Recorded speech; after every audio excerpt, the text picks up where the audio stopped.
Book of Exodus. We don't have much time for that because of our very tender discussion. But I have to address it because it's kind of important. It floats around, and I just want to warn you. So Exodus, if you do not have it, it's on the tea table. There are the papers that I prepared. Most important thing is, okay, so the first chart that I have for you is the chart that I kind of find in, I should bring it, the commentary of Kyle and Dalish. Great guys, very awesome. But if you look very carefully, look in the first column, part 1, the column 1, line 5. See, consecration of Israel as the covenant nation. And there are no passage breakers. It's not because I missed it. They didn't give it. Really, I can show you the page when they broke everything into passages, and this one is missing. So I was like, okay, I'll keep it. So, this is an important lesson. And then I will give you that my interpretation, how you should structure the Exodus. But before I will go into mine, this is a great lesson. Every structure of the passage, or small passage, or the whole book, or even some attempts to map out the whole Bible, have their benefits, but also have their deficiencies. Okay? All structures are based on what an interpreter pays attention to. If you want to group those things together, if you pay attention to repetition of particular words or phrases or themes, you're going to group those things together. But if you're going to pay attention to something else, you're going to group it differently. Okay? Give you an example outside of Exodus. In the book of Gospel of John, we have 7 statements of I am of Jesus. Jesus says, I am. And therefore, he invokes the name of, he invokes the Greek renderance of the name Yahweh. But also, he says, I am, and then he adds something. For example, I am the light. I am the bread of life. I am the door. Okay? So, are we going to structure the Gospel of John according to 7 statements of I am, simply? Or we're going to structure it and saying this is the first block around 7 statements of I am with something? Or we're going to bring them together and have 14 main passages, with I am, or I am with something, with some kind of definition. Or we can look at the Gospel of John, totally different, not really paying attention to those statements, and structure it around 3 Passovers that we have in the Gospel of John. In chapter 2, in chapter 6, and in chapters 12 through 20. So any structure, has its benefits. Just be careful. And the one that I will give to you has its beneficial points, I hope. I hope if you will remember this 7 pattern structure, you will be able to kind of see the flow of the whole narrative. If you can find something better, good for you. Share it with everybody else. Okay? I have really no problem with that. Okay, so I believe the story of Exodus flows like this. In chapter 1 to 6, we have preparation of an Exodus. For the Exodus, We have a problem in chapter 1 because we have a very different Pharaoh. Okay, we have a Pharaoh who did not know Joseph. Okay, and all of you know that the verb to know in Hebrew is not necessarily a mental exercise. It's not necessarily that you just have some kind of couple bytes in your memory block, remembering or not remembering. The verb to know is leading up to its variety of interpretations, but one of them is Genesis 4. Adam knew his wife, and this knowledge ended up in the production of Cain. Okay? And then he knew her again, and we have Abel. I don't think that Exodus speaks to that kind of close relationship between new Pharaoh and Joseph.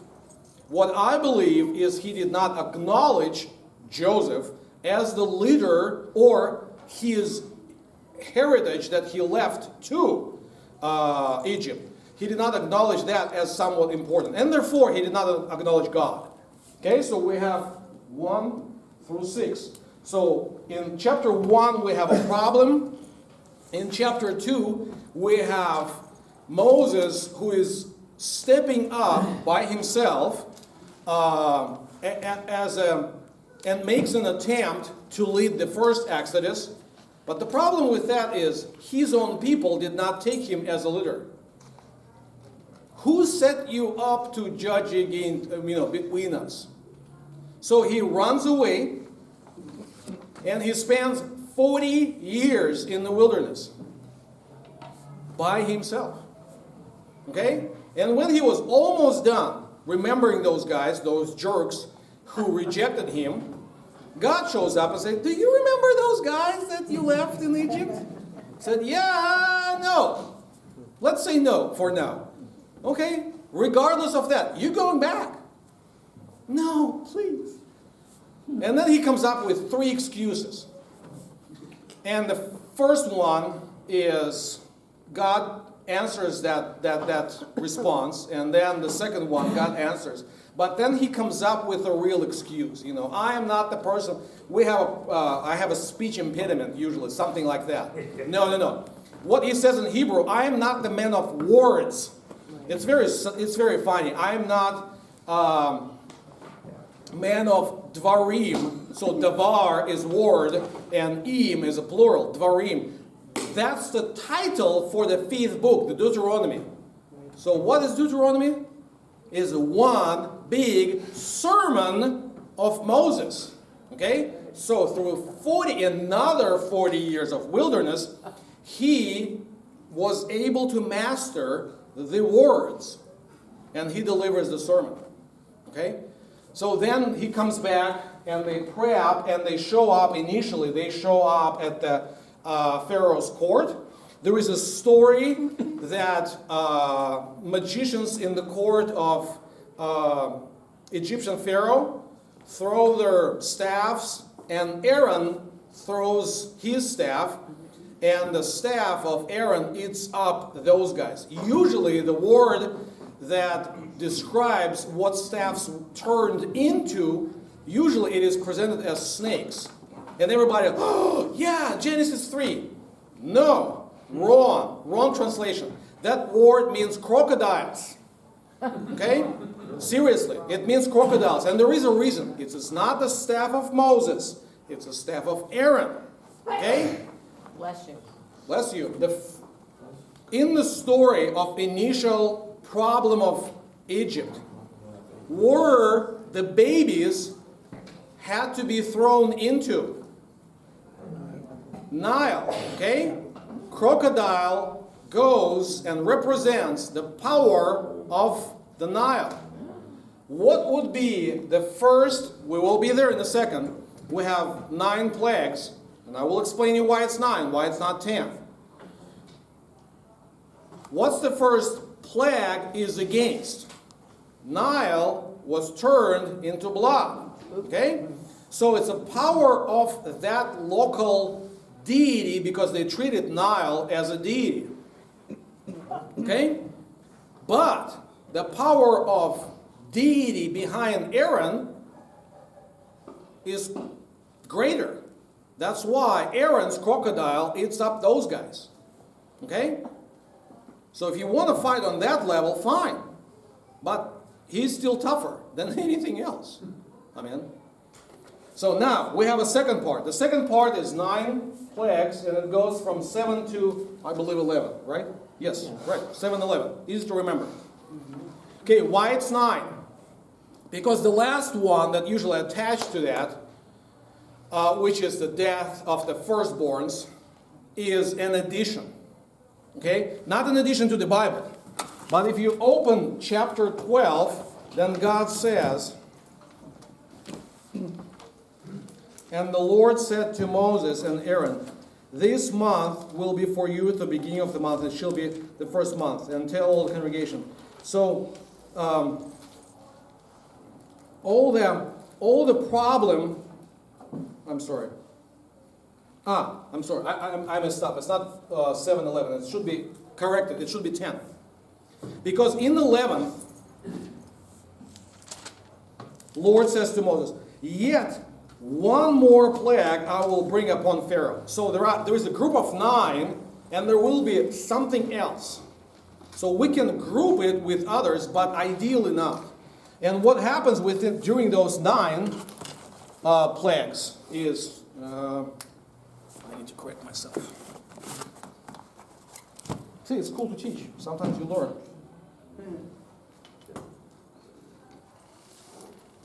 Okay? So, what happens during those 9? Again, let me use blue. The reason why I'm going to use blue is we begin with water. Okay? We begin with Nile. And the 9th one is against what? The sun. Sun. Okay? So we have a stairway to Egyptian heaven. So that's the realm where their gods dwell. From the Nile to Ra, the sun, okay? All the gods of Egypt were crushed. Okay? None of them were able to produce their own power. Why? Because this is all created things. And with the Creator, want to mess up with Creator's created things, he has no problem with that. It's like you want to build up a Lego set. You want to have a box, and it's a Lego set of, I don't know. Recently it was May the 4th. So by the way, May the 4th be with you. So you want to make a Death Star. Okay? And then as a creator of that thing, theoretically, you can take it apart and assemble into R2-D2. Maybe you will need additional parts, but that's a different story. That creation will have no force over you to prevent uncreating. Okay? So God showed everybody that all of those things that they used to worship are created things. But then, being God of life, he goes through an important thing, which is the C section, 3rd section, Exodus and arrival to Sinai. To begin new life, something should die. So we have 2 things simultaneously. One thing is the consecration of the firstborn in Israel, and that's what the whole ritual of Passover is about, and the death of Egyptian firstborns. So, as one of my favorite professors, Dr. Robert Kolb, so if by any chance, if you have a Book of Concord, like in blue hardcover, it is, most of it translated by Robert Kolb. He said, sinner should die. That's it. Just wages of sin is death. The question is, it either is going to die in the baptism, or as an adult, if you're already baptized, you confess your sins. So if you die either in baptism and repentance, or you're just going to die. Okay? But sinners should die. Same thing here. Firstborns had to be consecrated. And that's what brings them to the Mount Sinai. Okay? And that's important. Who comes to Mount Sinai? Or let me reverse it. Who was able to avoid okay, that's the doors. That's the doors in the first Passover night. How can you avoid the death of the firstborn? Put the blood, okay? Put the blood here, here, here, on the doorpost. Shouldn't it have a small plate saying Jew No. Or Zion Lutheran Church? Oh. No, not yet. Okay? We are the good guys. But back over there, the only sign for angel of death to pass by was the blood of the lamb. What if that was Egyptian family behind the doors? Fine. If they agreed with their Jewish neighbors to put the blood, fine. What if a Jewish family said, we don't want to do anything, this is weird. No, we're not doing that stuff. Science doesn't approve it. These signs. Okay? What if they would not put the blood on the door? Yeah, their firstborn would be done with. So it's not about nationality. It's about having blood on the doorposts. Okay? And most likely, this is the reason why in the wilderness we find that around the camp of Israel, there is a camp of great multitude of those who are not within the family, close blood relationship family. Okay? So when we'll talk, just kind of spoiler alert, when we will talk about Book of Numbers, when we will go through the wilderness, that's the period of time when God turns a one big family, or we can say clan, into a nation. Okay? Within the nation, people not necessarily are blood related, but it's a nation. Okay? I know many people in the United States can trace back their roots to the Mayflower. I can't. I'm still an American. Okay? So that's what Israel goes through. There will be many people at the very end of the Exodus who will be within the family, who will not be blood related to to Abraham, Isaac, and Jacob. But they still will be part of Israel. Okay? Yes? Part of the Passover, when the angel came, the Jews were inviting non-Jews into their home in order to keep them slaves, right? Not necessarily. The thing is, when we go through plagues, I think it's after fifth one, the plagues were active in the Egypt land and were not doing, and nothing like that happened on the territories where sons of Israel lived. So if people had any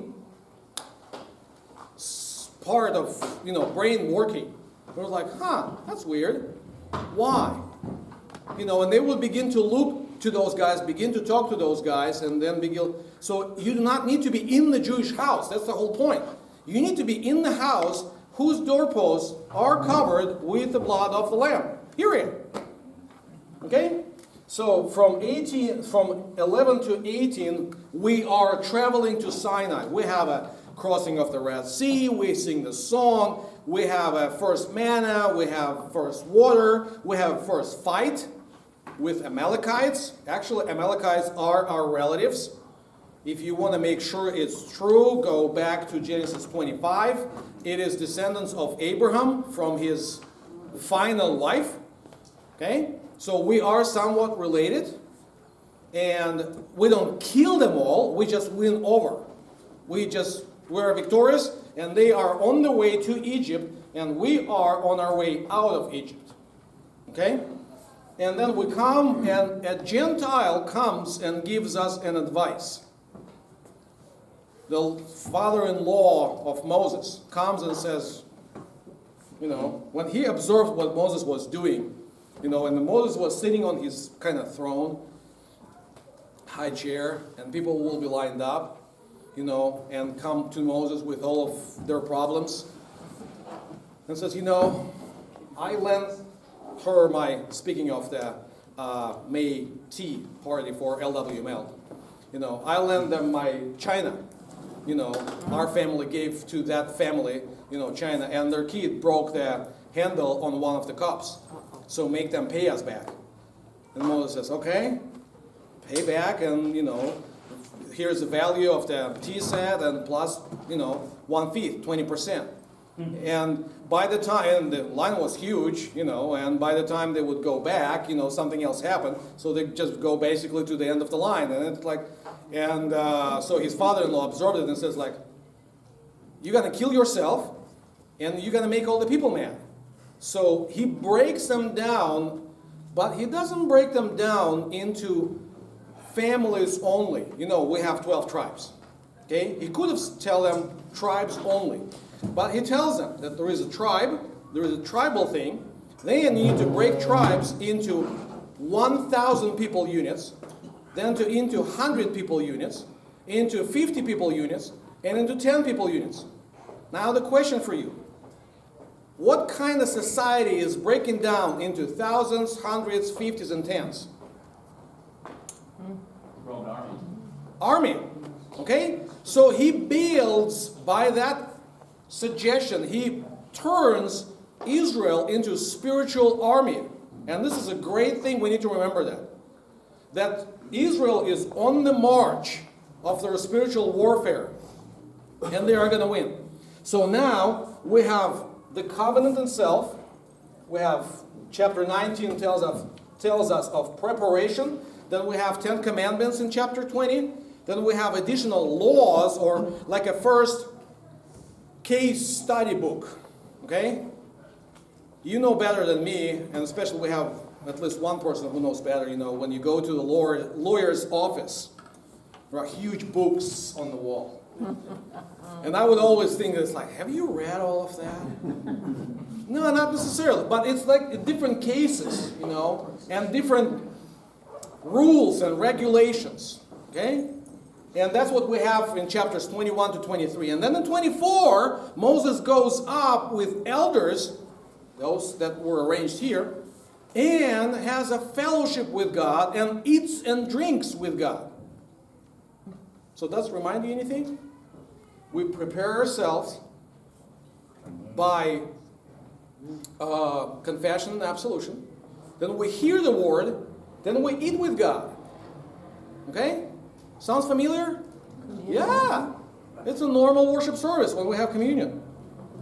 I hope someday we'll have it every week, but that's a different story. So then, we have chapters 25 to, what is that, 31, yeah. Okay? We have a plan of the tabernacle. So we consecrate people here, and we are giving the plan for a consecrated space here. Okay? That's important. Then we have a very important story. As the plagues came upon Egypt, when people were unfaithful, and why did they came upon Egypt? Because Pharaoh was unfaithful. When Israel was unfaithful, what happened? We have a story of the golden calf. Okay? So that's why I put it A prime, B prime, C prime. See, those parts are related with each other. They comment on one another. Okay? And then A prime is we build 35, to 40. We build the tabernacle, so the sanctuary. If you remember, the very first thing Moses asks of Pharaoh is, can we go into the desert? Not living, we're not going to escape. Can we go for 3 days and worship the Lord? And Pharaoh says, who is this Lord? I have no clue who you're talking about. Couldn't care less. You know. What happens at the very end? So that happens here. What happens at the very, very end? The glory of the Lord appears at the newly established and consecrated tabernacle. We are worshiping the Lord. Okay? We are formed around the sacred space as a camp. So wherever we were, they tried to destroy us, but we are here worshiping God. Okay? That's the general observations of the book of Exodus. We have many important things, on both sides. I'm not going to go through all of those points as I promised you. Just for fun, see that we have actually a few hymns, for example, in our Lutheran service book that are related thematically to some of the ideas that we have in Exodus. A couple memory verses. One is, of course, chapter 3. God said to Moses, I am who I am. Okay? And he said, say to the people of Israel, I am sent me to you. That's what Jesus picks up on in many Gospels, but prominently, very dominantly in the Gospel of John. He brings it up over and over, I am, referring to this particular passage. So we can identify Jesus as Yahweh incarnate, as God incarnate, because we have that statement in Exodus.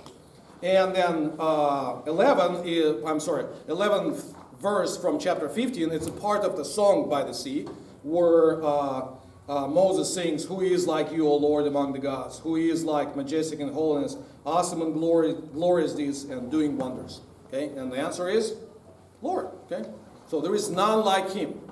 Okay.